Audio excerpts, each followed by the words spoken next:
Hey friends, if you wish to fix Sihost.exe unknown hard error on your Windows 11 computer, then please watch this video. I will guide you through the resolutions. So the first solution is to update Windows. Right click on the start button and select settings from the menu.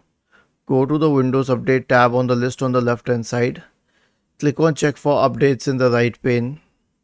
The next solution is an SFC scan.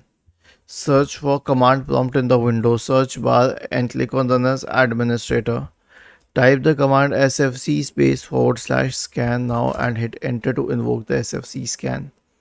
The next solution is a malware scan, so search for MRT in the Windows search bar and then open MRT. Wait for this application to load, it needs a few seconds usually.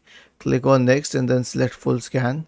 Click on next once again to initiate the MRT scan.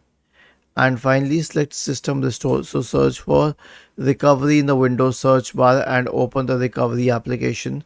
Click on open system restore, click on next, choose a go to restore point, click on next, finally click on finish and then on yes to initiate the system restore process. Was this helpful?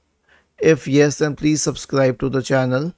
If not, then let us know in the comment section of the video on how we could help you further. Thank you for watching this video and have a nice day.